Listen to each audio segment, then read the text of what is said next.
Welcome to Storytime at the Rubus, a sometimes weekly, maybe bi-weekly podcast about the Bonnaroo Music and Arts Festival. I'm your host, Sharla. And I'm Daniel, and we're out on the back porch tonight with a very special guest. Who is that? It's Ryan Madison. Howdy. Howdy, Ryan. What have you been up to? I've just been planning my next travel adventure. Okay. What about you? You have a lot of travel adventures coming up. We're going to talk about that tonight. I do. Yeah? I'm very excited to talk about it. Now, we've had you on before. It's been roughly a year, I feel like. It's been a while. It's been a minute. But you were at Roo this year. How many Roos have you been to now? Been to three real Roos. Real ones? Four speakeasies. Yeah. Wait, so you've been to more mini Roos than real Roos? Yeah, it helps that those happen more frequently than the big Roos. Yeah. They were on a 2-a-year cadence for a minute. We should back up and talk about that for a little bit. So we have talked about that on the podcast before. In the dark years, in 20 and 21, we had a big group of people, I don't know, anywhere from 50 to 100 people, given what was going on, go have our mini-roo at our good friend Lindsay's property in an undisclosed location in the middle of nowhere, Tennessee. And, dude, those were fun. I don't know about you, but sometimes those are just as fun as, like, the real Bonnaroo. They're very fun. They're similar, but they're a different kind of fun. Because you don't get the same kind of massive community experience of being in a large crowd with a huge artist that you're really excited to see. Yeah. But you get to be with a bunch of people that you know or know adjacent through the people that you do know. And so it's a very tight-knit group that totally makes it a lot of fun. And you get to support local musicians. Oh, yeah. I feel like anybody that missed out on the Roo 21 experience, like that was going to go but got rained out, a lot of people had those mini Bonnaroos. I've talked to so many people. I've lost track of how many, kind of spur-of-the-moment Roos there were that weekend. There was at least 6 or 7 that cropped up. That weekend we had the most we ever had at that site. We had a little over 100 people, it felt like. It's pretty big. Yeah. We had that RV rental that we had planned to take to Bonnaroo, and we just brought it to Lindsay's. How many people did you have in that RV? Oh, gosh. I think we had 7. And the next year when we went to Bonnaroo, we had 8. Did it get stinky in there? No, it Not stays really? pretty clean. Okay. We had a dustbuster and a Swiffer, and it worked out pretty well. So if you can keep an RV pretty clean with that many people, I wonder if you could keep one clean at Burning Man if you took one out there. I don't know. You've been there. That's a little bit of a different... I'm going to go with no. A different beast. Especially and this year. it's longer. Well, it can be. I guess it depends on when you show up and We can when you talk decide about to that. leave. We can talk about that because I'm trying to talk you into going to Burning Man 24 roughly a year from now. You don't have to talk me into anything. Oh, you're like, say less. I'm just going to come. Yeah. Okay. All right. We're not going to go there. All right. Wait. Let's talk about another thing real quick before we get into what we are talking about this week. So, I haven't really spoken with you a lot about Roo since we had it a couple of months ago. Can you tell me, first of all, who had some of your favorite shows this year? And then you just told me to think about this. Yeah. I didn't. Well, just tell me off the top of your head, what were some of your favorites? I really liked Paramore. Well, everybody did. Yeah. That's like a very basic, easy thing to say. Man, I haven't even thought about who was at Bonnaroo this year in a minute. I really liked Foo Fighters. I was a little bit drunk to remember the full set. Where were you that night? We were in the middle of the sound towers. Really? In between the bars. In between the bars in the middle of the field. Okay, yeah, we found a good spot in that area. Last year, actually, I think you were with me. We did a marathon thing between Tool, Mark Riboulet, Flume. We started out there to see Tool back in 22. That was a good little spot and Tool back there. Was so weird. I liked it. Like, I like their musical ability. Yeah. They're a little bit out there for my, musical taste, and their visuals kind of compounded on those that were for me. Fun. But I, was able to really appreciate how good of a musician all those guys are. Oh, yeah. Especially a drummer. Sure. Yeah. Good Lord.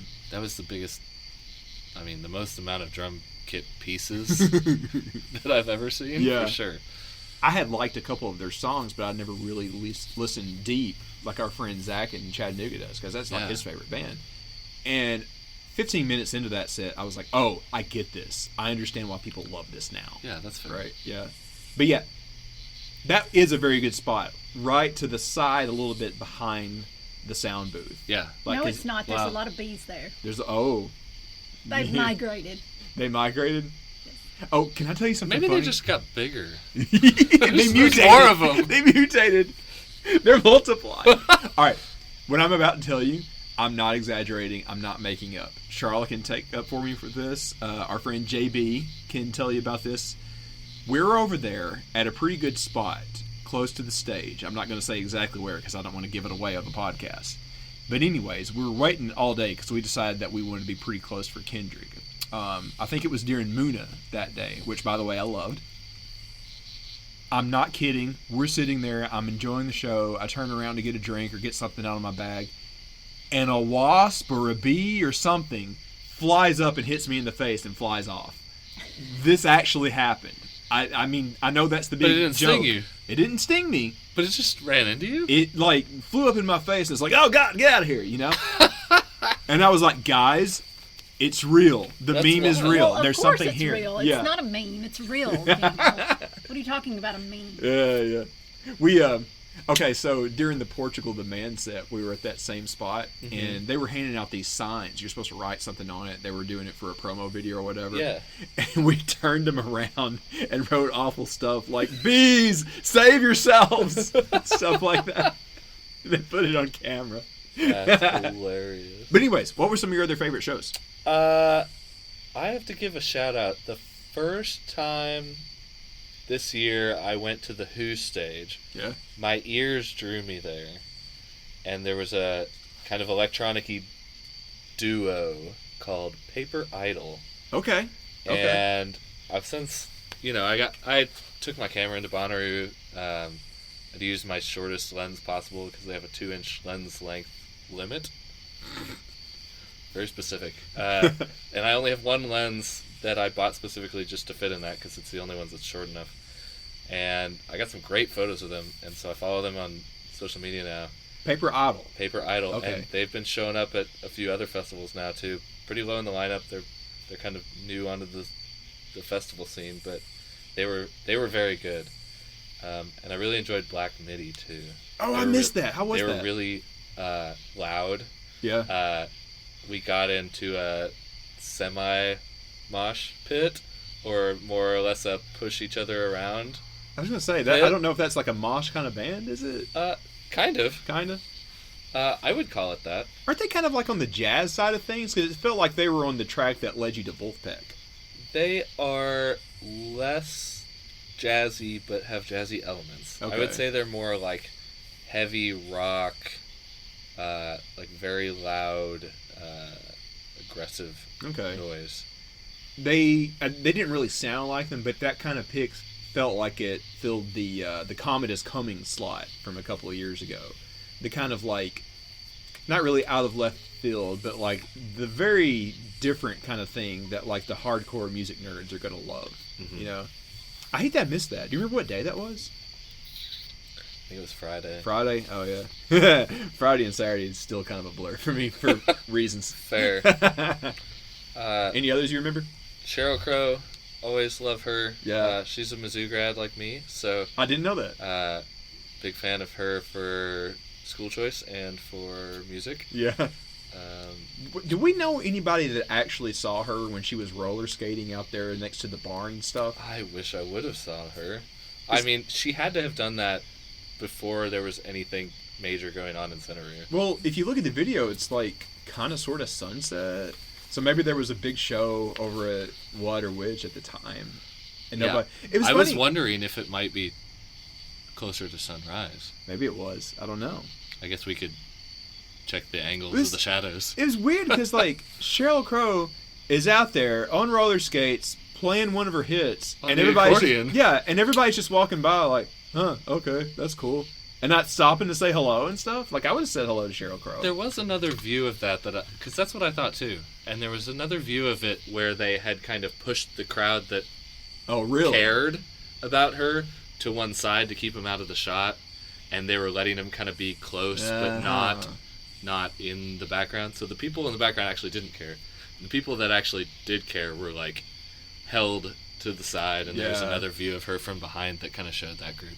Those guys from that production company, I can't remember their name right now, they are pretty smart about that kind of stuff because they came out to the bus a couple of times to film some promo stuff that I think they're going to use next year. And they don't just do it spur of the moment or haphazardly.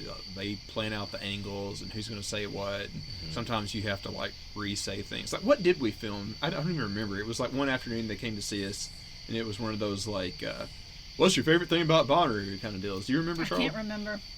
Everything was a blur. There was so much going on. I don't know because it was a couple different times. Yeah. But they're always Lock and Key Productions. Okay. I just don't remember their name. They're good people. They do very good work. We were in that secret spot that I was telling you about for that Kendrick show, and there was this guy that had this really cool camera rig that would tilt the camera in like a 360 so they could use it for like those cool promo shots. You're starting to get into photography, so maybe we can talk about this. Like, have you ever seen a rig like that for like videos and stuff? I have definitely not messed with one. You've not messed with one. I've seen people carrying them around and using them.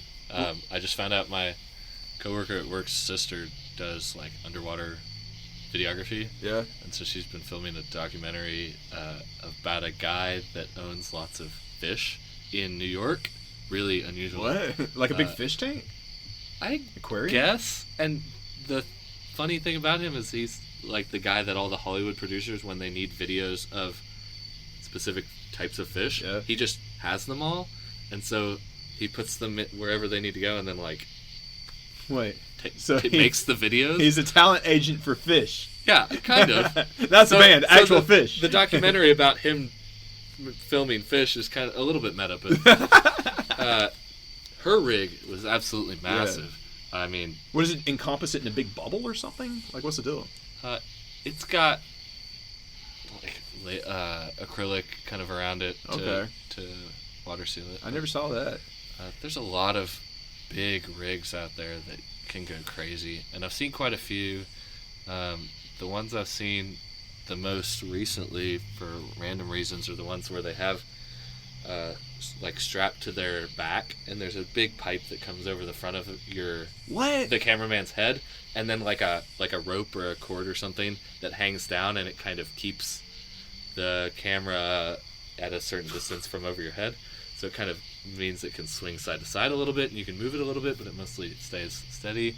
I'm picturing this in my head, and it sounds like one of those Da Vinci drawings or something like that. Yeah, it's very unusual looking. Or a Dr. Seuss illustration. Yeah. I want to see that. There's quite a few that you can get online now for smaller cameras, though, that have like 3 degrees axis rotation. It'll keep your stuff really steady. This has kind of been your hobby for how long now? Like, you've been doing concert photography. Can you tell about that? I've kind of started doing concert photography at Bonnaroo 22. Yeah. And I'm starting to get into it a lot more now with a local group called Huntsville Music Scene. Mm-hmm. And they're big supporters of local musicians and local bands, and starting to work with them to do lots of local photography. Yeah. But I'm also branching out and doing, trying to get some festival gigs. And, well, you got one. Tell about gigs. That. Yeah. Tomorrow I am going to Imagine Festival in Rome, Georgia. So this will be the past for the listeners, but it is the future for us recording. But hopefully the festival goes well. Only you, the listener, will know. They know. Yeah. If anything crazy happened. Full disclosure, we're recording this on Thursday the 14th, so this will release on like the Monday or Tuesday after Imagine's already over. So something crazy could have happened, and we just don't know at this point. If anything goes crazy, you probably saw it on Festival. And I may or may not be this could be right now. This could be your last known recording. Yeah. For all you know. Who knows? I've done photography non-seriously forever. Yeah. I did YouTube for a long time, starting in like middle school. I didn't know that. Through the start of college. What were you doing? Through like the first couple of years. It was all over the place. Yeah. I actually used to make I say make, but they enjoyed it. All of my friends in high school, for my birthday party, I'd invite them all to come to my house, and then we would do a quasi-local version of The Amazing Race, like the old TV show. Oh, yeah, that's still on. I would go around, and I would design it myself, and then I would videotape them because I couldn't participate because I knew where all the clues were, and I knew where all the places were. Like that'd be cheating. So I couldn't participate myself. So I would design the game, and I would take these clues and print them out and put them in the things and go drive all around like Blue Springs and all the areas. You were the dungeon master. Yeah, I was the dungeon master for the local Blue Springs, Missouri, the Amazing Race. Oh my gosh. It was really fun. And then we would get 2 or 3 teams, and most of the time my parents would drive, and then sometimes we'd have like a third team that would drive, and 2 of my friends would get with my mom or my dad or whatever, and then they'd follow all the clues, and then eventually they'd lead back to my house. So, and surprisingly, every time we did it, it was always so tight. So they had a good time? It worked out pretty well? Yeah. We probably did it 4 times, and we wouldn't have done it that many times if it didn't go well every time. Well, bring it back. We can do it in Huntsville. It was always so enjoyable. We actually did do it in Huntsville. I didn't film it because I just wanted to have fun. But we did do it in Huntsville, mainly in the downtown area, and we kept it on bikes.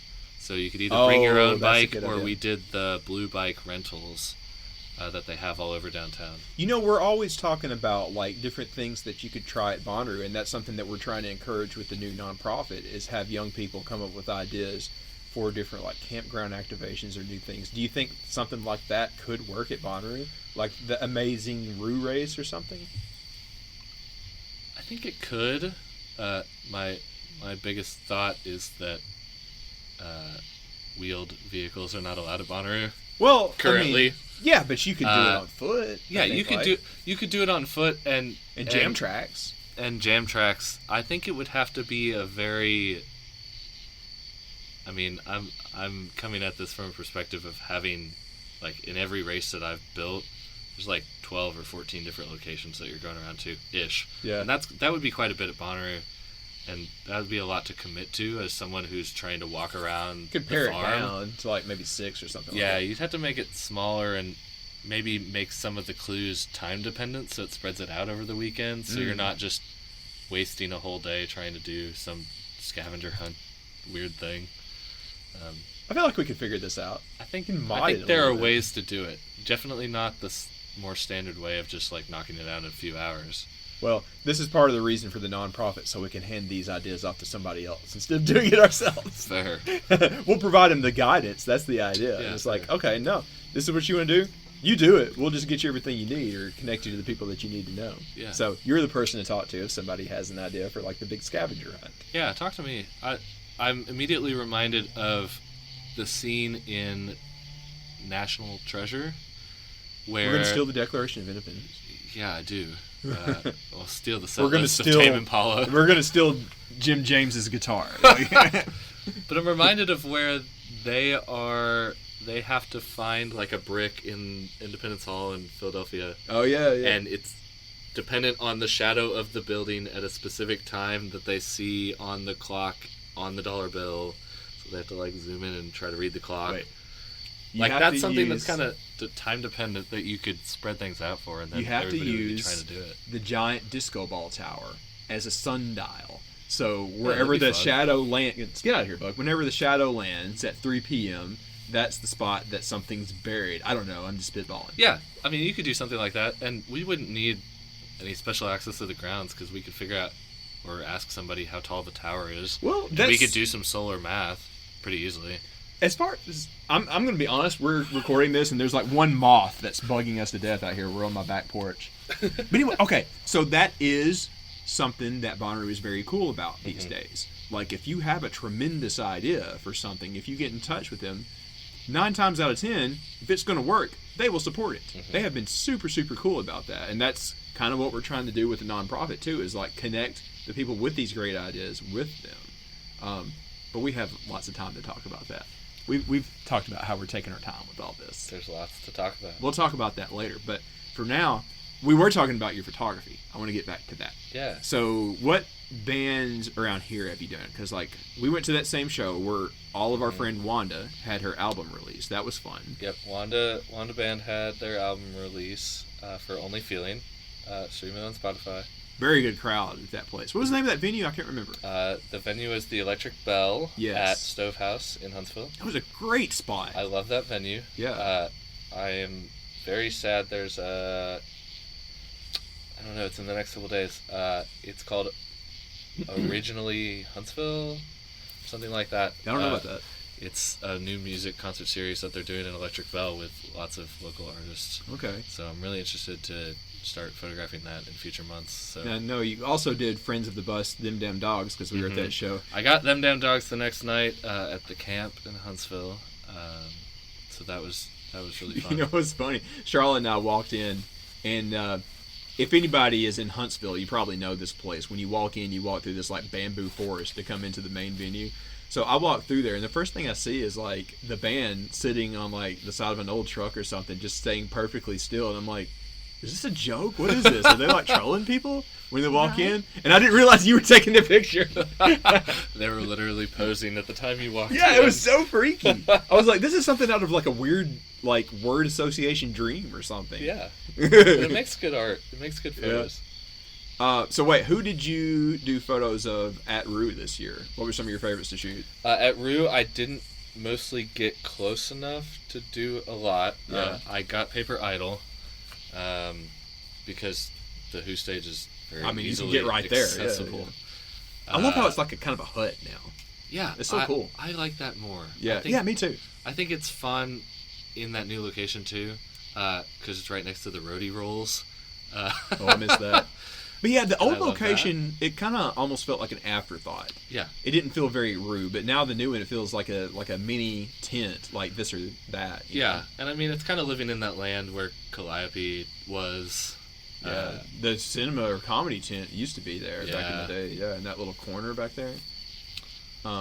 And we talked to our friend M. Jeezy. She said that like the sound wasn't bleeding back there into like area 9. What's the number? 931. 931. She said they had no problem. That's good. So everything worked out great back there. Yeah. But you did Paper Idol. Who else did you shoot? I'm trying to think. I did some faraways at Paramore. Yeah. I know there's a fun shot that I have of Haley Williams on the screen at the What stage. Yeah. And there's a giant, just absolutely massive unit of a beach ball just coming through. I saw that in the distance frame, while we were waiting on the Foo Fighters. And I love it. So when you're shooting these things, what are you looking for? Like I've talked with David Bruce in the past about what he's looking for, like facing the other way, because he likes to do the crowd shots. Mm-hmm. He looks for people being like very emotional, having a good time, being kind of like a one of a kind character or something like that. But like if you're pointed at the stage, like what are you looking for? What do you want a shot of? Yeah, so I do a little bit of both. I am looking a lot when I'm looking at the stage of people that are sharing. I mean, some of it's kind of the same stuff. Like, for listeners, I'm pulling up photos, which you can find at journeywithryan.com. Oh yeah, we'll talk about that later.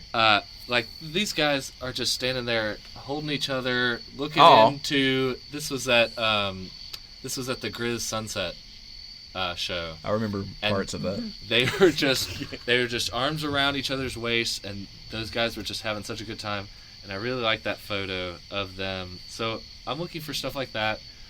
I'm also doing some of the David Bruce thing where I'm looking for people that look like they're having a good time. Have really unique looks about them.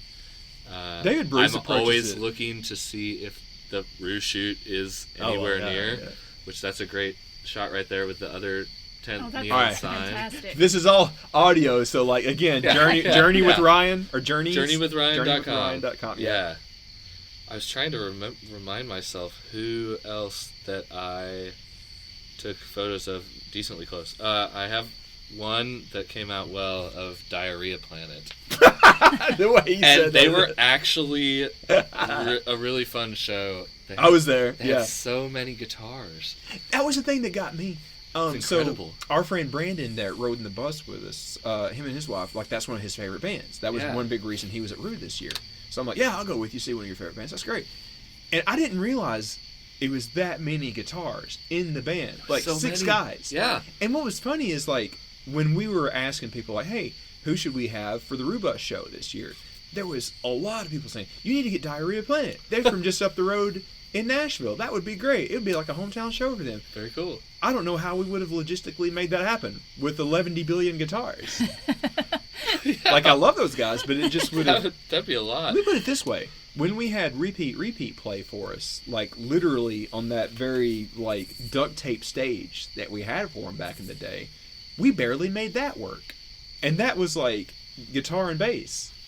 We had to run 2 generators to get that to work. Thankfully, these days, we've had Bonnaroo support. Like, it was... Yeah, that helps. Well, this year, especially with Cherub, it was just plug and play. Like, we just show up and talk with some people and, like, talk scheduling and fun stuff with them, and we're gone. You know, we had the use of that UFO. We kind of worked our way up. So, like, Flip Turn was kind of in between. We had the use of the stage, but we had to, like, talk to a lot of the, like, sound people and put things together last minute. I don't want to say that barely happened, but it was a struggle to get that to happen. Plus, it was crazy hot that day. I don't know if you remember. Yes. Actually, you can hear more about this from them on the What podcast. They talked to him over at Moon River.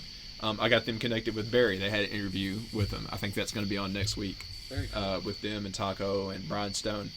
But yeah, this year it was simple as all get out. Just show up, hang out with Cherub. I was spoiled rotten.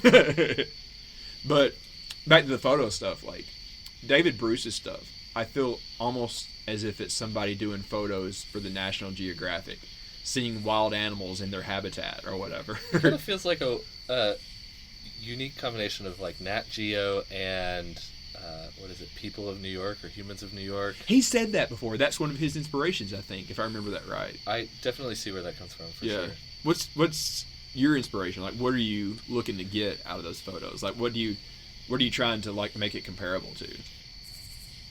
I don't know if I'm really trying to compare it to anything, but I like the photos that I take the most where people, and people could be people that are watching the concert or artists and bands and everybody else, but people are having fun.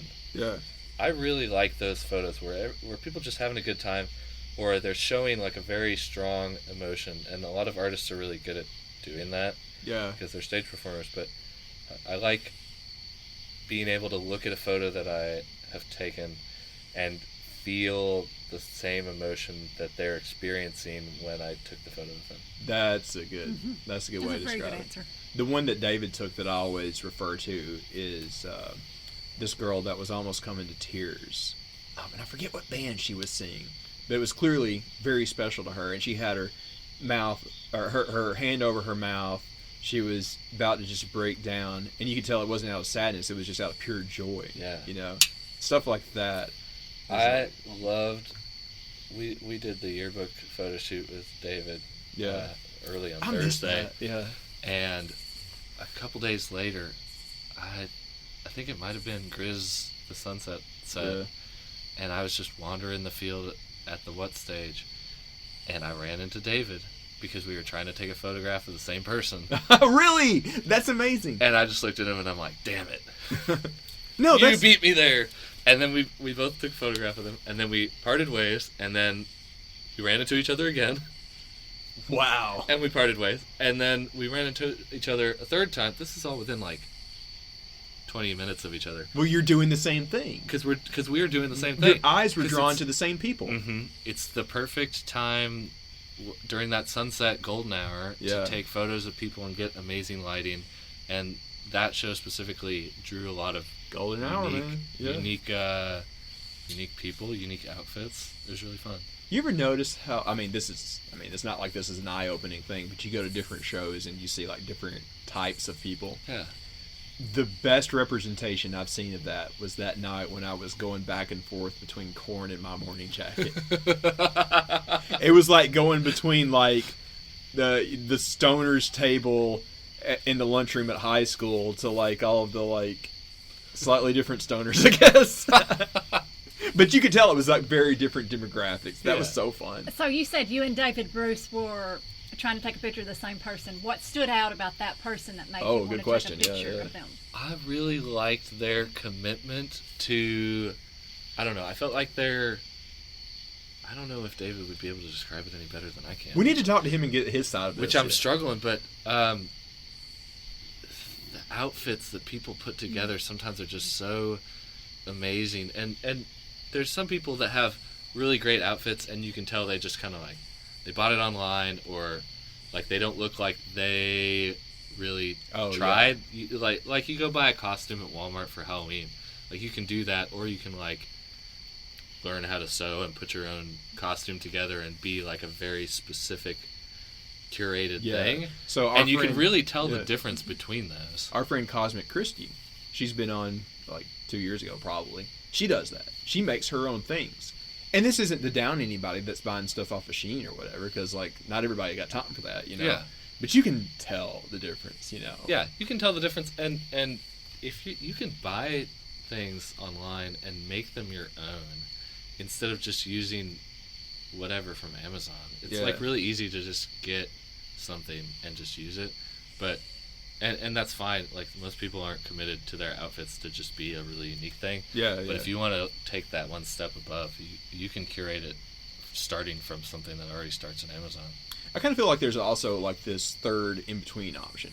So you can buy something on Shein, you can put it together from scratch like Christy does, or you can buy things from like these small businesses at like the shakedown streets that pop up.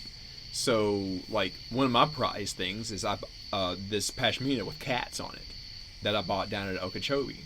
It was like, okay, I could never make something like that, but that I saw it. It's multicolored. It's got black cats on it. I'm like, that's for me. And now like I can pair that up with like different concert and festival outfits or whatever. So it's like, yeah, it's not just something I bought on Shein that like hundreds or thousands of other people have, but it's something that's special to me, you know. Yeah, and stuff like that is so unique to the world of music festivals, I guess. Like you're not gonna run into 100 people wearing the same thing. Yeah, like you can tell. You know what's funny is you can tell that Walmart or Target has had like one specific shirt on sale at all their locations because you see so many people wear them at a festival.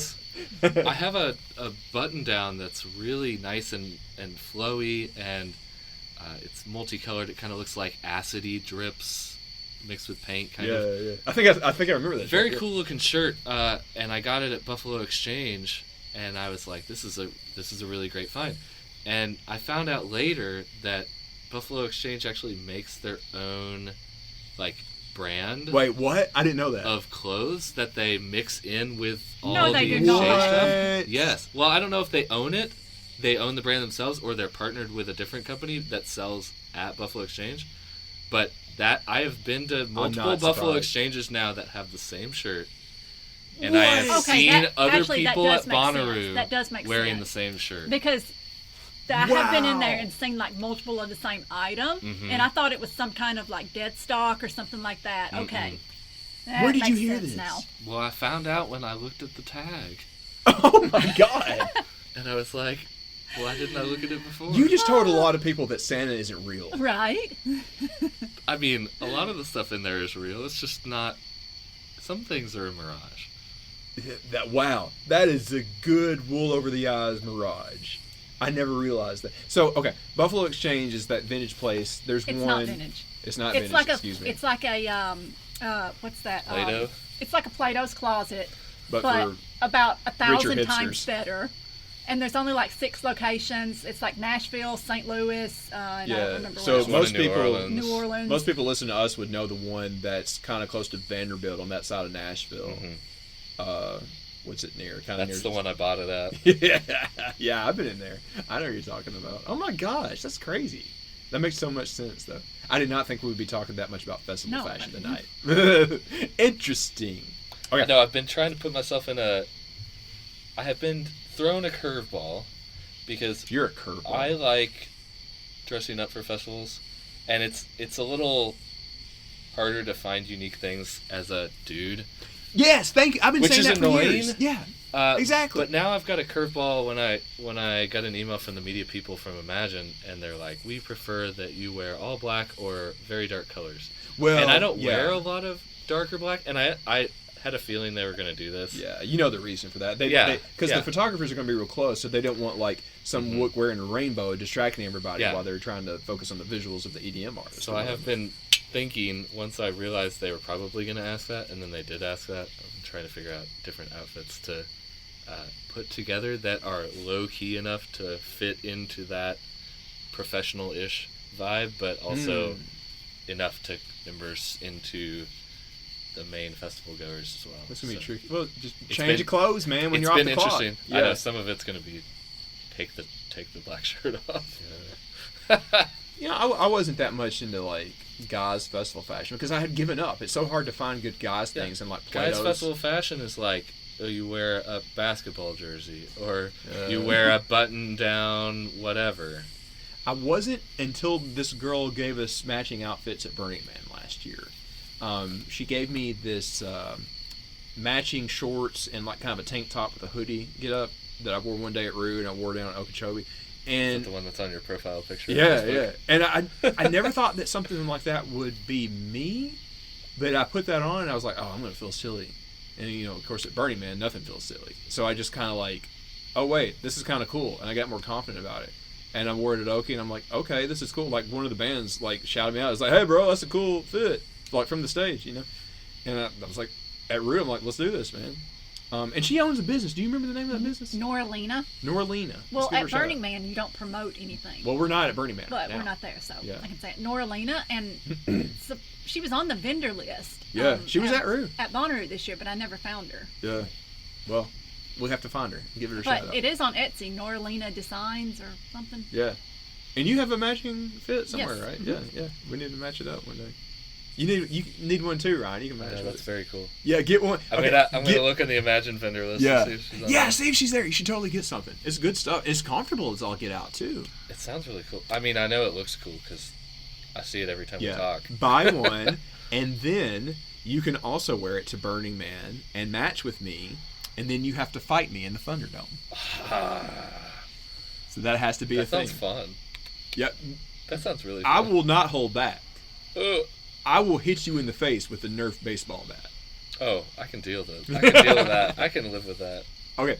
I think we're going to take a break here so Sharla and I can edit in our bit, thanking our Patreons and talking about what's coming up with the nonprofit. And we'll be right back with Ryan. I think we're going to talk about NASA and travel stuff. Let's do it.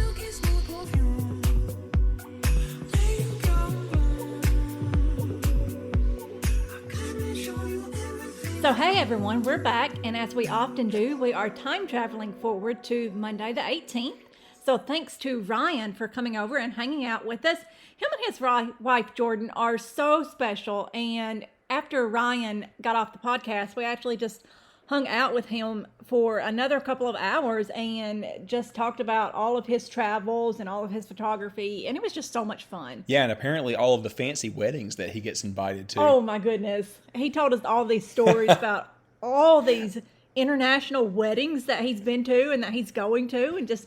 I wish we had talked about that one when we were recording. Right? We need to meet more people, Daniel. I'm trying. That's that's part of the point of this podcast is for us to make friends. True. You know, I'm not joking. Like, we have been doing Rubus stuff up until, doing the nonprofit now for close to 5 years. This is not an exaggeration. This is not me just being funny. More than half of the reason that we did this was just to make friends, really. Truly. You are not wrong, Daniel. And I feel like we've been pretty successful. Should we mention some of our friends that are helping us fund the nonprofit through the Patreon? Yes, absolutely. So let's list through the names, and then we'll kind of talk about what we're up to with our event here in just a few weeks. You want to go through the names here? I'm ready. Go for it. All right, we've got Sam Carbine. Oh, wait, I'm just going to say the first names. Well, Sam, you get a plug. Let's just go. I'm not even going to edit. Okay, Sam, Austin, Madeline, James, Daria, Chelsea, a.k.a. Hygiene Queen, Ryan, Rebecca, Chris, Skylar, Daniel, Ernst, Bill, Harris, Keith, Casey, Chloe Rose, Dave, Amanda, Aaron, Nick, Maddie, McFerg, Kent, Randy, Madison, Scott, Greg, Eric and Ben, Evan, Jay, Chloe Hannon, and Sean McCarthy. Yeah, thank you, everybody. It feels like the list is getting bigger, even though Right? we're like pivoting and doing something new and different now. So a couple of things to update you on. We're trying to have our next board call, and I'm finding one of the challenges with these things is to get a lot of people scheduled to have a call at the same time. Mm-hmm. And I'm about to be traveling for work. So those of you that are on the board, there are 2 or 3 of people that are listening to this that are on the board. Sharla is going to be emailing you here in the next couple of days after this podcast releases, right? Yes. Yeah, I've got you the list of emails. So we'll have a call together. The next order of business for our board is to finalize our name. I think I pretty much know what it's going to be. We want to run it by them before we tell anybody publicly. We've told a couple of people privately, and they're pretty excited about it just as much as we are.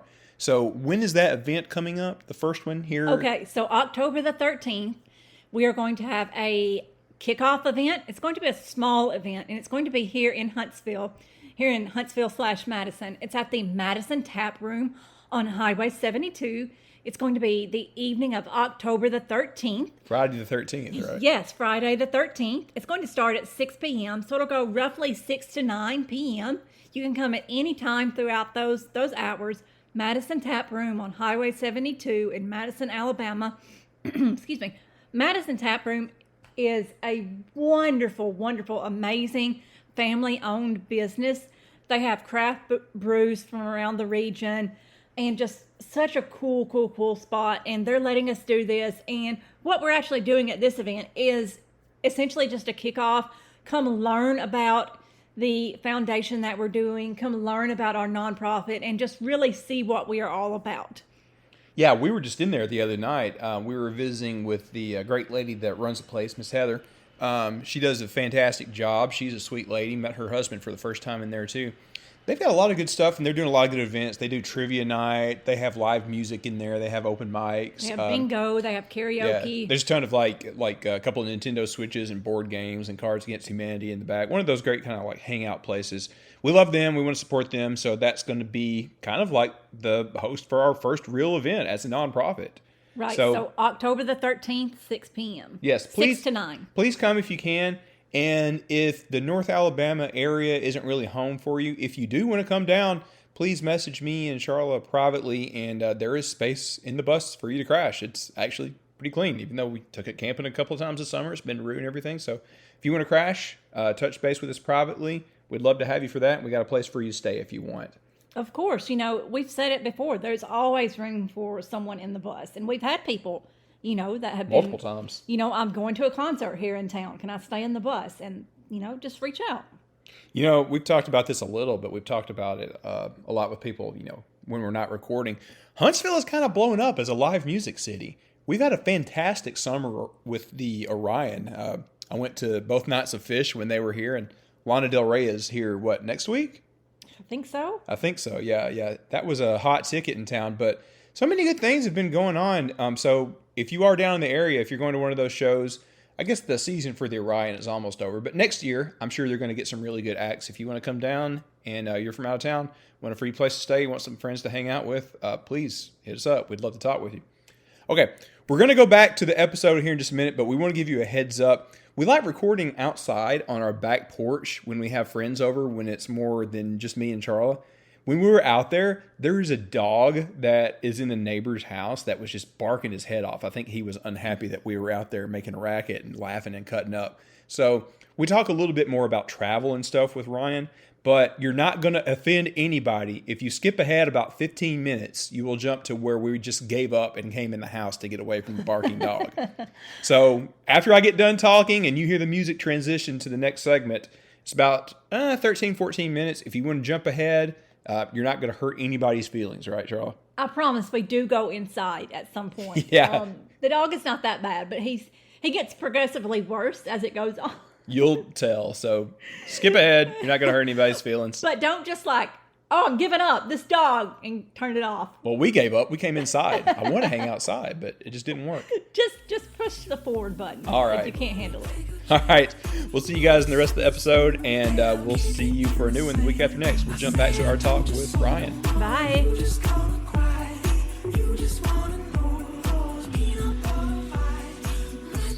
So thanks to our Patreons, we hope to see everyone at our first meetup. If you're near Huntsville, or if you just want to come down, come around. I mean, heck, if you're not near Huntsville, you can come crash at our place. I don't care. Absolutely. We do have a giant bus you can sleep in. Oh, we do? We have a giant bus? Oh, my God. If you didn't know. Oh, and by the way, apologies if you hear a dog in the background. We are recording on the back porch tonight, and the neighbor's dog has something going on. Or is it Ryan? Is it Ryan barking? I don't know. Hey, while we were on break, you found out something. You want to tell everybody? Yes, not that this will help any listeners. Because but we did want to shout her out. This is past for you and future for me. Noralina is on the vendor list for Imagine, so I'm going to go check her out this weekend. But yes, you should totally go see her and her merch if you see her on one of the lists at an upcoming festival. I love the outfit that she gave me at Burton, man. It's amazing, man. We talked about this, but you need to get you one. You gotta do it, man. We're going to check them out. Okay, so we have you here for other reasons, too. So give everybody a shout out about the travel site again. What was the URL? One more time. My website is journeywithryan.com. So it's not just the photos. You're doing these videos, too, right? Tell about that. So the videos are all hosted on YouTube, and you can get to that through the website, but it's also shares the same name, Journey with Ryan. Yeah. And what I've been doing the last little while, we've been traveling places, is taking my camera along and kind of trying to get back to what I used to do in in middle school, high school, early college days, but kind of do a different spin on it. So it's a little bit vlog styled, but it's also a little bit advice oriented. Yeah.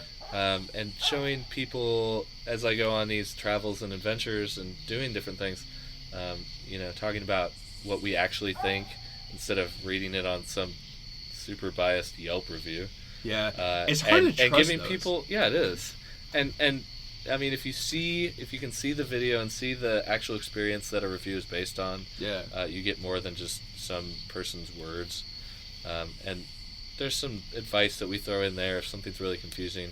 I mean, that specific thing I'm thinking of is when we were in Ubud in Bali. I went one morning and took the bike that we rented up to the Talalong. What is this? In the video I can't pronounce What's it a either. Talalong? I think it's Tagalong. Yeah, but it's the what big is it? the big famous rice terraces that they have in Bali. And one of the bloopers for that video is me failing to pronounce it and having I wonder why. to Google it. But one of the things I talked about in that video specifically is that it's very hard to figure out where the right place is to park, and then once you park, how do you even get into the rice terraces? Yeah. Because it all looks like there's a bunch of businesses and there's a lot of signs that try to get you to go that way, but they're actually just trying to get you to go eat there or go get some drinks there or some coffees. And there's just one very little nondescript sign where the actual entrance is that you don't have to go through a business to get to. This is the stuff that I've liked about your videos, because it's not these overly showy, almost ads for the places. For example, you've done these airport tours that tell you where to go, the best things over here, here's how long it takes to get through security. So it's actually stuff that can help you out that isn't necessarily just sounding like a paid ad for the people that you're talking about. Yeah, I mean, if someone wants to pay me, then maybe that's a different story, but none of these people are paying me, and I don't have enough following to be worth paying anyway. Yeah. But I mean, the things I'm sharing are partly motivated because they're cool and I want to document my own experience. Yeah. They're partly motivated because I want to show other people what they could do if they went to a similar location and tell them some things about it. Mm-hmm. So we've talked about this kind of thing a handful of times on the podcast. It's been a common theme for us. We've talked to young people on this show about okay, this is kind of how we recommend doing the experience at Bonnaroo or other festivals or whatever. But I strongly feel that these international travel experiences are great for somebody that's kind of coming of age too. It's more of a thing in Europe where people take a gap year between their version of high school and university. I wish it was more of a thing here. It can really help you tremendously with getting a better sense of the world, getting a better sense of who you are, having interactions with people from other cultures. So I really wish that this was something that was more of a standard thing in the States. We've been trying to encourage it along as well. And you and I were talking before we started recording. It doesn't necessarily have to be a privileged thing, right? There's really inexpensive ways of traveling abroad like this. There is, and you really can't just, I mean, you can stumble upon it, but you're not likely to just find these things by accident. Yeah. It takes some work to look for them, to put yourself in the right position to find one. It's like looking for a buried treasure without a map, but you know it's there. You might randomly dig in the right place, but you're much less likely to find it than if you had a map Yeah. and you could find it where it was that way. The main thing that I think is a little bit of a barrier is, of course, the airline tickets. And it's gotten a little pricier after COVID, right? But there's still ways of finding a good deal. If you know, like, hey, I want to go to Europe, I want to go to Asia, I want to go to Australia, then with that in mind, you can set up, like, alerts on Google Flights.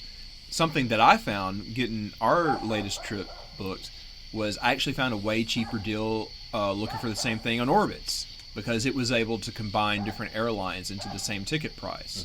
So we're going back to Thailand in March, and I was able to get the tickets for $300 less than on Google Flights on Orbitz because it combined Delta and China Airlines. So that worked out pretty well. But that's a long way of saying that, like, yeah, you can still get a good deal on these flights if you know specifically where you want to go and you just are patient waiting out the price. It's a little bit like playing the stock market sometimes. It is, and also being flexible with where you want or when you want to go to a specific very place. true. That is very common. You talked about the Google Flights thing.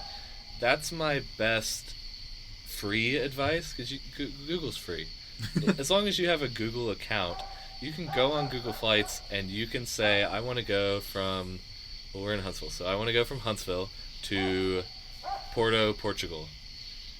We're going to Portugal. Let's go. I want to go to Portugal. Let's go. All right, so if we're going to go to Portugal, then we need to figure out when it's going to be cheap. So say I don't know which month I want to travel yet.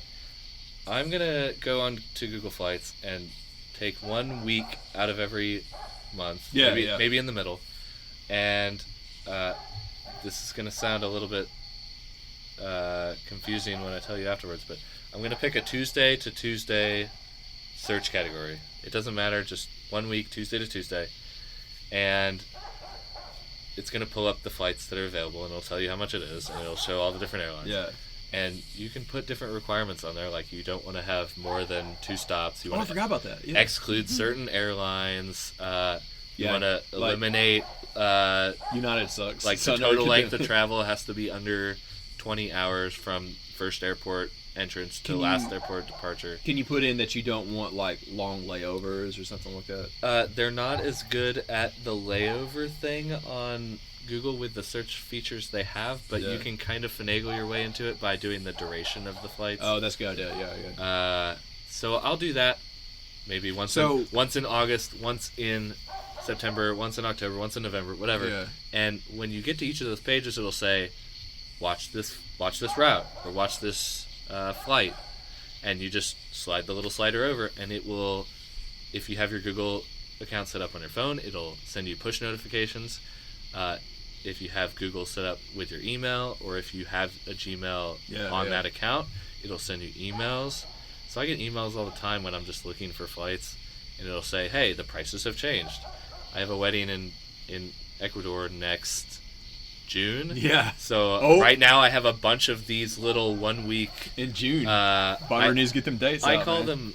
them like price checkers. Yeah. Price check Google tracker things. Not a great name, but I have a bunch of them kind of throughout the second half of May and the first half of June, and I don't intend to fly on a Tuesday to Tuesday. That's not what it's for. And the myth that flights are cheaper on Tuesdays is bullshit. That's not a real thing, but I will say when flights drop, they tend to drop first on days that are less heavily traveled.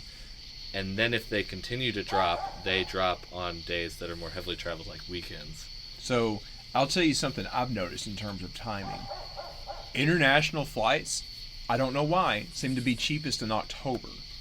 We've been able to do a lot of our travel in October. That seems to be the sweet spot for getting a good deal if you're going to like Europe or Asia or something like that. I don't know why. Yep. There's got to be some reason. Approaching the ends of the swing seasons. Yeah. I'd consider the swing season for Europe that we're getting into, except for specific spots that have major festivals like Oktoberfest. But like other places in Europe, they're all off in August, and now we're after Labor Day. Most of America is back, in school, So not that many people Europe's, traveling. Europe's back at work. So the closer you get to the winter season, the closer to the end of swing season you are. Swing season is fall and spring. So it's kind of in the middle places. between like summer vacations and like Thanksgiving and Christmas travel. Yeah, summer's over. It's cooled off some, so it's not as good for maybe more northern warm weather places. Yeah, dude, let's go to Greenland. But You'll get in the hot tub. But you will still find that one of the things I do pay for is a service called Going, and it used to be called Scott's Cheap Flights. But it's a service you can pay like $40 a year for, and they will email you flights from your home airport and any other number of airports you choose. Is that how you've been finding yours? That's how I found some of mine. Okay. It doesn't always work out the best, but it does give you a lot of opportunities. Yeah. So I have set Huntsville as my home airport, but then I have alternate airports set for Nashville, Chattanooga, Atlanta, Birmingham, New Orleans, because Jordan's from there and it's kind of easy for You got places family purpose. But it will send me all flights from those airports to anywhere that meet a certain low price threshold. Yeah. So each route from Huntsville to whatever, Portugal, as that example stands, might have a threshold where we won't send this deal out unless it's below $650. And if the price drops below $650, just send me an email. And what was that site again? It's called Going. Going. Okay. Yeah. I did not know about that. There's a similar version made by a local Huntsville guy. Huntsville Traveler. Huntsville Traveler founded it, and I think he... What? I didn't know that was the same guy. I think he is either now partial owner or he has kind of passed it off partly to someone else. But the website is called Plane Surfers. Okay, but that I know. It's very similar to the same thing where they'll send you the cheap flights, but they're more focused in like that same area that I have set for Going, actually. So okay. I can't believe you didn't know about Scott's Cheap Flights. No. Back years and years ago when it was a free service, I had a subscription to it, but I Rings had to a bell unsubscribe because they sent, it was so much. I mean, it's just incredible the amount of information, the amount of stuff that they send you. Mm-hmm. Like I think I unsubscribed to it. And Going / Scott's Cheap Flights still has a free version now, but their advertising thing is that we will only send you like a third of the deals that come to your airports, because if you want to get the full deals, they want you to pay for it. Yeah. But you'll still get some good deals, and they'll do that for free, and they're not like financially motivated for you to book it or not, because you don't book through them. Their literal motivation is to just help you get a good deal and share that with the world. They recommend you go, so all of their deals come to Google Flights. This is not an ad, by the way. How much are you being paid? Where's the check? All of the deals, they have a link that just says show on Google Flights, and then they recommend you go on Google Flights and book usually directly with the airline. All right. Good tips. I didn't know about half of this. I didn't realize it was the same thing. This is as the Huntsville Traveler This guy. is part of the treasure map to yeah. traveling on a budget. The other thing that I was going to talk about in terms of traveling on a budget was everybody thinks that you're going to spend a fortune on like hotels. But for anybody that hasn't done this before, especially when you go to like Europe and Asia, go to the hostels. I know sometimes they may have a weird reputation because of like those old horror movies from like 10 or 15 years ago or whatever. But if you've gone to Bonnaroo, you're going to love going to a hostel because it's kind of the same experience. You're going to like have a common area with a lot of new friends. You're going to find that you share a lot of things in common. You can go on adventures together. So like in the same way that you would say like, hey, let's go to this show together. You could be like, hey, let's go inside because the dogs are too loud. We're going to take a break. We'll be right back.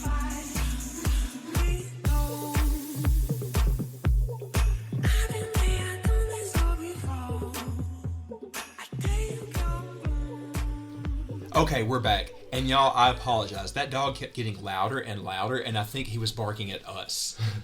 He did not want any, like, hipster thing like that happening. Recording a podcast, that's going to drive the property value of this neighborhood up, man. What the heck? Most people probably gave up like 10 minutes ago. Oh, yeah, so thanks for sticking with us. It wasn't that bad when we started.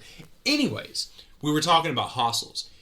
I was kind of comparing it to having a shared group space at Bonnaroo. Like, if you've got a group camp at Bonnaroo, you're going to pick up somebody and say, like, hey, you should go with me to go see this new band that I like. I think you'll like it. You make deeper connections with somebody. it's kind of the same thing if you go to a hostel. You might meet somebody in the common room or like the little shared space in a hostel and be like, hey, I heard about this great place for street food. I heard about this great bar down the street or whatever. And you go make a deeper connection. In this case, it's really cool because it's somebody from a different country.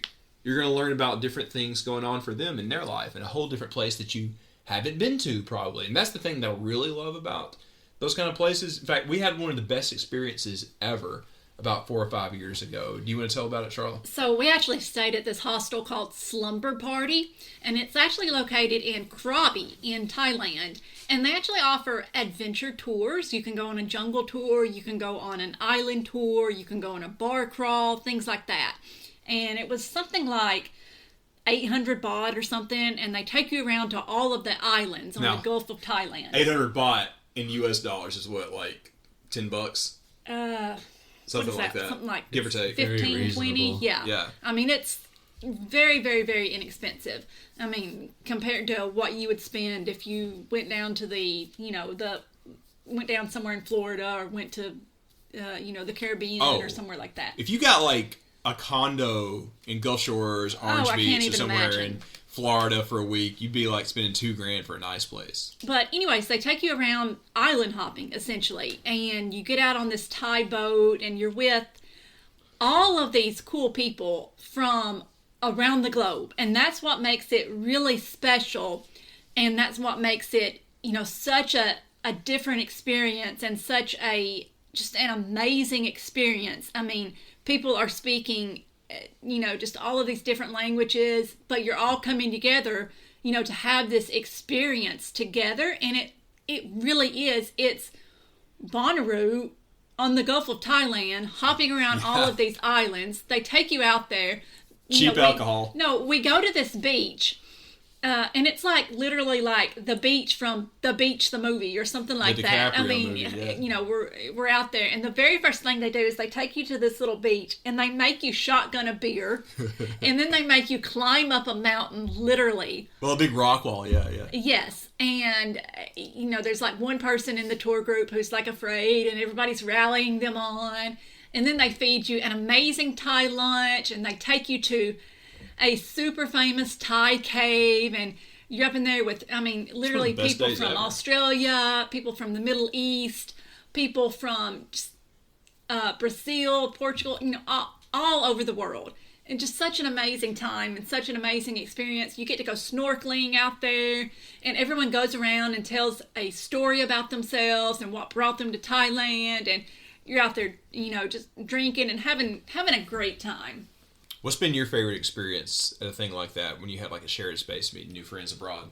I actually we went on it was actually also in Thailand. Oh yeah, of course, it's the best. But just north of Krabi is a place called Khao Sok National Park, and they've got some of the similar dramatic cliffs and unique landscapes that the islands have. Yeah. And so we went there, and we did a 2-night kind of tour group where we stayed in overwater bungalows on this big lake. We did some nature boat rides and hikes up waterfalls and stuff like that. But we met lots of cool people with that as well. We met a few girls from England that were traveling the world doing their gap year. They were having a good time. We met quite a few people on there that we just hung out with the whole time and had a good time, and then we kind of all parted ways, and they're good memories. We did the same thing, and one of the people we met came to Bonnaroo the next year with us. Yeah, someone we met came from South Korea just to outside Bonnaroo of Seoul the next year. Yeah. Eshu. I'm a little biased because, Charlotte has family history there and stuff, but, Thailand really is the best because it's kind of the crossroads of the whole world.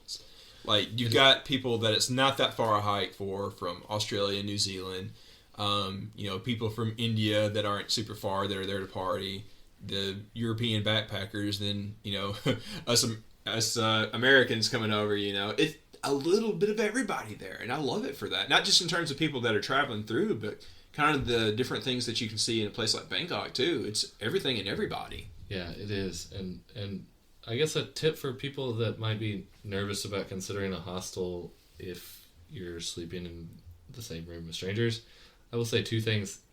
all of those hostels have places where you can lock up your stuff. Oh yeah. And you can just take a lock, and you can make sure your stuff's safe. Nobody's going to take your stuff. But if you're really worried about that, most hostels have the option to rent an entire room, and usually that brings the cost up closer to like an actual hotel. So that's not as good if you're not using all the beds because you're not splitting it as many ways. But that just gives you a reason to invite all your friends to go travel with you. And that's actually what we're doing in Germany. We have 5 of us, and we're staying in 2 different hostels for Oktoberfest, right? For Oktoberfest, and we're all we've rented the whole room, and there's beds for all of us, and we're all just gonna sleep together with our friends. So you get a lot more of that comfort where you can kind of have all of your people, your friends' stuff all in the same place, and you're not sleeping in the same room as strangers, but you still get all the same hostel experiences. So it's really great for like a group like that, like you're talking about. If you happen to already know like 4 or 6 people that also want to go to the same place, like we've done that. We did that last time in Thailand, and it was me, Sharla, and Brooklyn went to Brazil back in February. We got a hostel right on the water that was for 4, but we got it for the 3 of us, and it's not that much more. It's still a little cheaper than a hotel room. In fact, we did one in Wellington that one time, right? It was on top of that building. It was a hostel, but we had our own very small private room, but we were still able to go to the common area to meet friends and stuff. Oh, that was a hostel. It was a chain hostel. Do you remember the name of the place? I can't remember right now. But there's a lot of different hostel chains that like have those kind of places in, the big backpacker towns. So check those out. Yeah, they actually used to have 2 in Nashville. Really? One of them is on First Street, right next to the river, just a couple blocks off of Broadway. And that one's been closed. It was right next to where they had that Christmas bombing there. So it's actually been closed for a couple of years, but they still say they're going to reopen at some point, and I hope they do. But the same company owns a second one that's just outside of the downtown loop. But that one has since been officially closed. So that one wasn't as good of a location. Speaking of your wife Jordan in New Orleans, I think there's like some down there too, like hostels. If you want to have a cheaper option if you want to go during Mardi Gras or something like that. Yeah, for sure. Mardi Gras gets very expensive, so places like hostels will be very effective for trying to beat some of that cash flow. This is really random, but like related to New Orleans. Did you hear that new Old Crow Medicine show song about New Orleans? No. All right. I usually we don't like talking about this thing that often on this podcast. Not related to anything. Well, we were talking about traveling New Orleans. I don't care at this point. It's called Shit Kicked In. It's about a guy that dropped acid and went down Bourbon Street all the way to the Voodoo Museum at the end of the road. And then he went to a Popeye's chicken. I just thought about that since we were talking about New Orleans. I prefer the place called Brothers Chicken in New Orleans. It's Okay. a gas station. Is it? Of course it is. Well, it might not even be a gas station, like a convenience store. We're gonna go get some stuff from Brothers, and then we're gonna take it down to the real Snake and Jake's. Yes. That's how to do New Orleans. That place is interesting.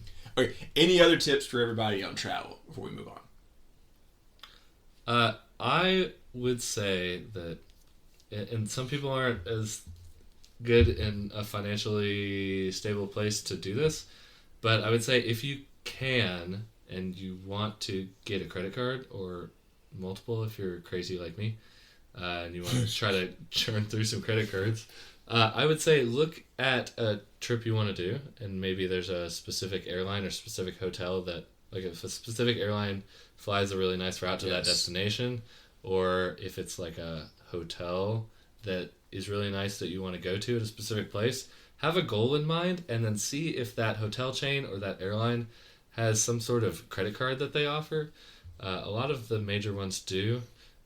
You can get a lot of miles just by signing up for a credit card, and they'll have welcome bonuses.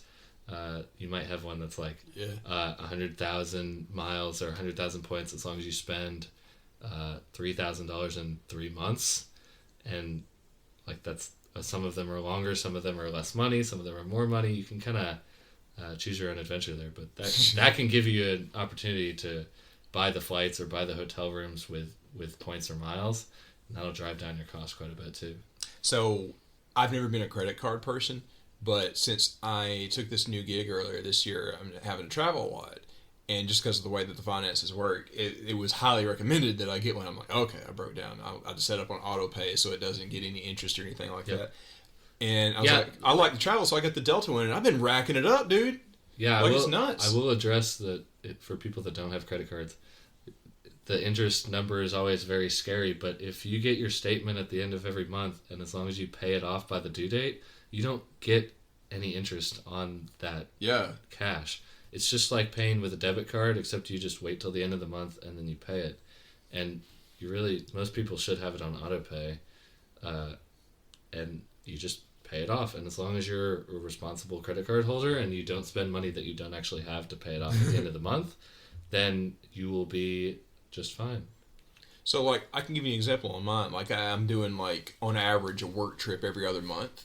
And I basically already have enough for, like, me and Sharla to take, like, a weekend trip here in about a month or so. And I had some left over to, like, upgrade my flights. Not to, like, first class, but, like, the little weird Comfort middle Plus. area. It's like, Comfort Plus on Delta. You get in, they give you a drink, you got more room to stretch out. Yeah. It's pretty nice. It's worth just a little of the miles off the top to upgrade on that. But, yeah, good call. That's a real good recommendation. Yeah.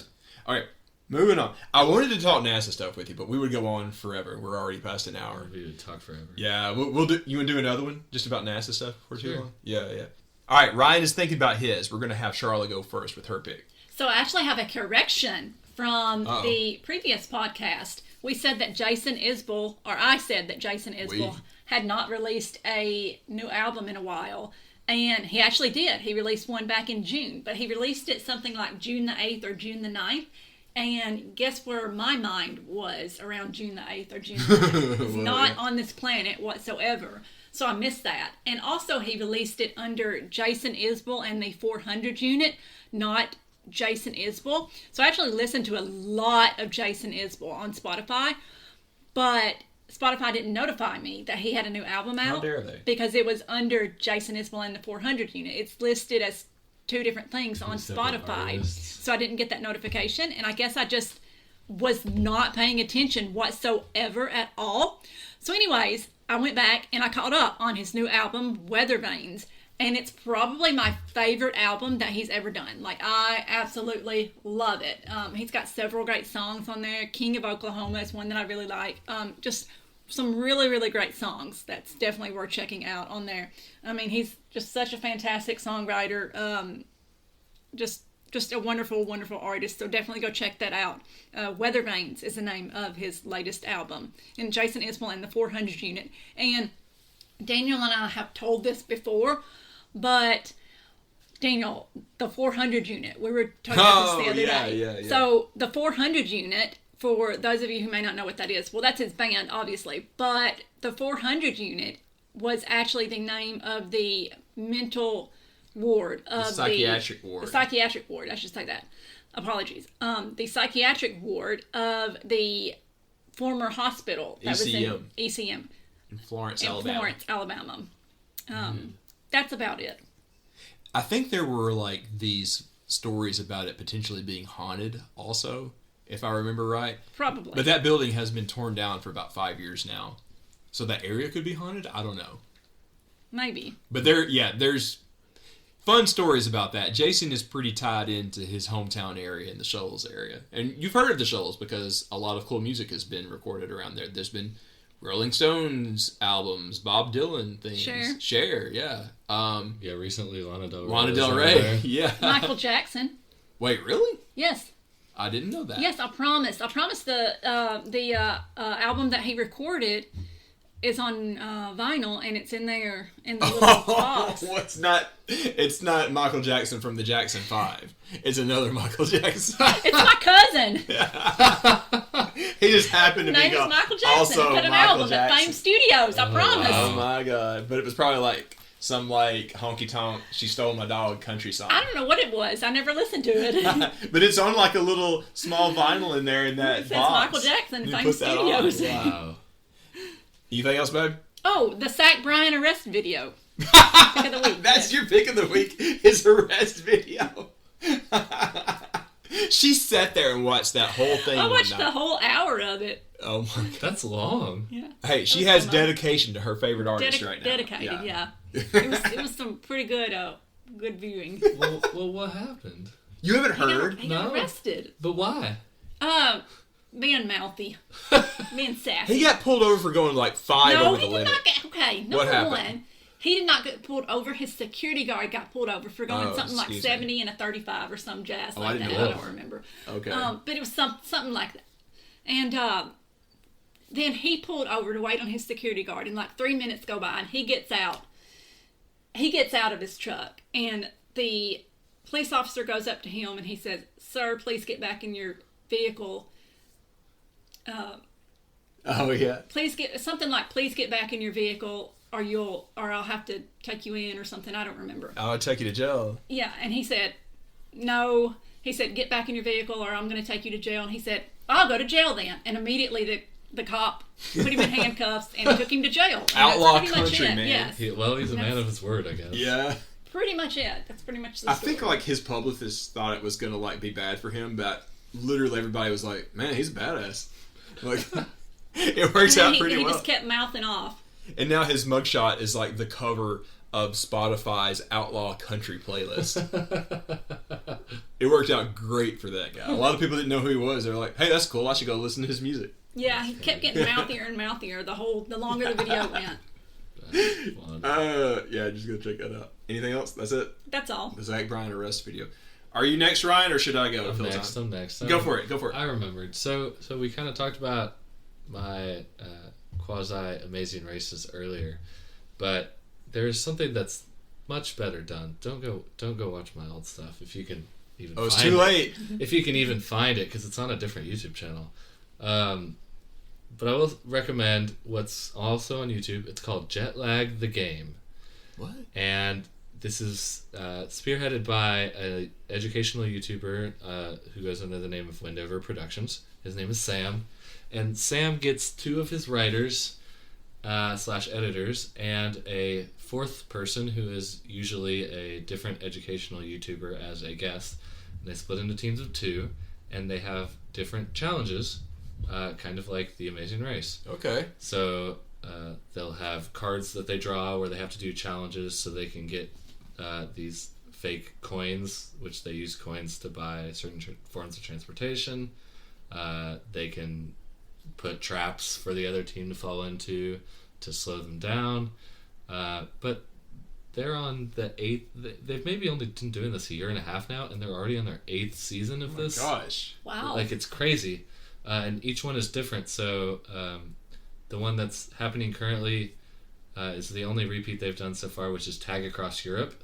So they actually play as individual teams, and they're playing tag to try to get to each to a different place in Europe, and they try to tag each other to reset it.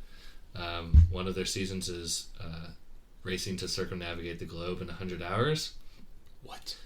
One of the seasons is playing Connect 4 with the United States as the boards. Like the states are the pieces. Where do they get the funding for this? Like somebody like Mr. Beast, I get it, but like these other ones, like how do they fund this stuff? They man, I just sound like a lot of ads today, I feel like, but Yeah. they run an YouTube alternative called Nebula. Oh. And it's like all the educational YouTubers trying to pool their resources together into a separate website. It's kind of like Curiosity Stream, but it's run by YouTubers. So we have a guy here in Huntsville that does that, Destin, who runs the Smarter Every Day thing. Is he involved in any of this? I don't know if Destin is on Nebula or not. I don't know if he's quite plugged into that community. Yeah. He But kinda, it's he kind kind of of like likes to do his own thing, but it's like similar educational. similar content? Yeah. Okay.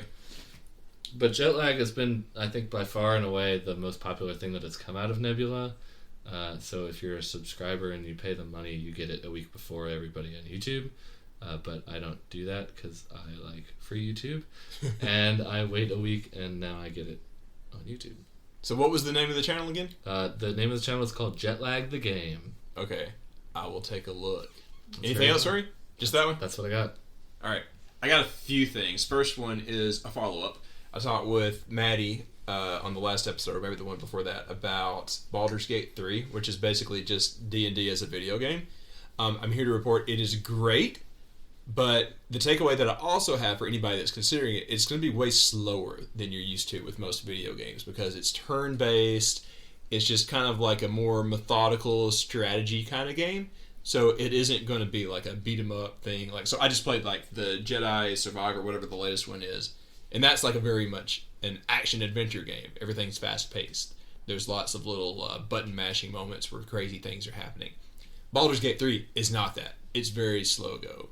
In fact, I think I have read that it will take you 90 hours to do the whole game. It's like in 3 acts. It's almost like a trilogy in its own thing. So I just wanted to warn everybody, if you were thinking about it, just be prepared for that. But it is fun. Like, taking an hour to do like one fight is fun because you have to do it like turn-based. Think about like, oh, am I going to heal this person? Am I going to attack? What thing am I going to use? And what I'm talking about doesn't make any sense to you two right now, but it will to somebody who is listening. But I just want to follow up on that. All right, the other thing that I was going to pick, if you are into Star Wars, and they're sitting in my room right now so they know I am, you got to go watch Star Wars Ahsoka if you have kind of fallen away, because some of the shows haven't been the best quality. Ahsoka is amazing. Me and Brooklyn watched episode 5 the other night, where somebody comes back and there was a lot of fun flashbacks, and we were just sitting there jawing the floor with some of the stuff that we saw. I don't want to spoil it, so I'm being careful about what I say, but if you haven't been spoiled, oh my gosh, go watch it if you haven't. It's been so cool, and I think those are my picks for the week. But I have one additional thing that's somewhat of a pick and not really. I'm biased. In the next 2 weeks, pay attention to 2 things for me. We have a craft called Osiris Rex that is coming back. It is bringing a piece of an asteroid called Bennu back to Earth, so they can study it like they did the moon rocks back in the day. And we also have one launching on October 5th, if the weather stays good, called Psyche. It's going to another asteroid made of metal. That is all I'll mention. I will just say I do not speak on behalf of NASA. I just am a fan, whether or not I was working there or not. So look those things up, and I think stuff will be streamed from both of those. Very big deals. Very excited about that. So that is Osiris Rex and Psyche. So see, yeah, I got some NASA plugs in there tonight. Yeah. If you happen to be listening from anywhere near the Salt Lake City area, the Osiris Rex is landing kind of outside of the city somewhere in Utah. The Salt Flats. Yeah. Just west of town, yeah. There's a base out there. So there's some choppers that are going to go pick up the return capsule.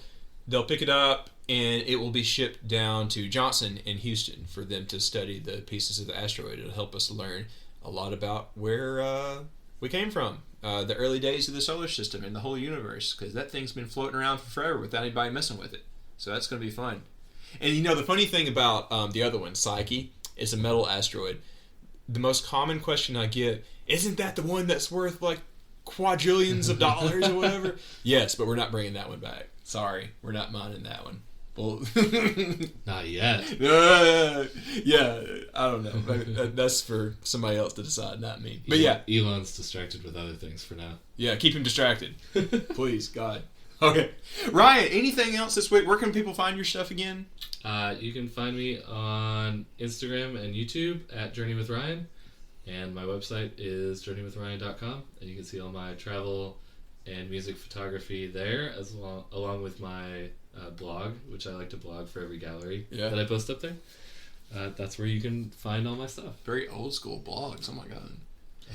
I'm trying the old school. By the time people hear this, they may be able to see some of your pictures from Imagine, right? Yeah, you'll see the first couple things come out on Instagram as soon as I can start editing them when I get home on late Sunday night, early Monday morning. Probably Monday. Yeah. So the first couple will go out on Instagram first, and once I get the full gallery ready to send to the festival, I'll also be putting the full gallery on the website. So you'll get some highlights on the Instagram, but for the full dealio, hop on that website, sign up for the email list, you'll get notified for the blog post. Did you really just use the word dealio? I'm so proud of you. I feel like I use a lot of old slang, like clutch and sick. Those things are considered old now? Oh my God. I have been told. I'm not with the times anymore. I'm still really hung up on the fact that he said he used YouTube in middle school. Yeah, that bothered me too. It's like, what? Sorry, I'm a little youth. Sharla, you got anything to plug? Tell everybody one more time about the meetup on October the 13th. October the 13th, Friday the 13th. Friday, October the Ooh, yeah, 13th. that'd be Madison Tap spooky. Room starts at 6 p.m. Madison Tap Room on Highway 72 in Madison/Huntsville, Alabama. We're going to be doing a meet, I guess, what would you call it, Daniel? Meet and greet, kind of and greet. introduction to what we're doing with the nonprofit. I am 99% sure that we will be able to unveil the name of the new nonprofit Yes, at this thing. which we're very excited about. And there will be, I can't mention it yet because I need to run this through the board, but I think we will have something launching that night exclusively to people that are coming down to that as Ooh. well. Yeah. I'm excited to tell everyone the name.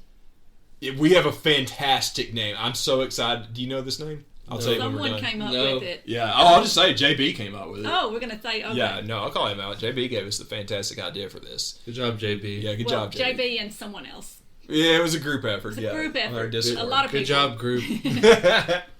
But yeah, if you can be there, please come down. And if you're coming from a ways away, get in touch with me and Sharla. You can crash in the bus that night. Absolutely. Yeah.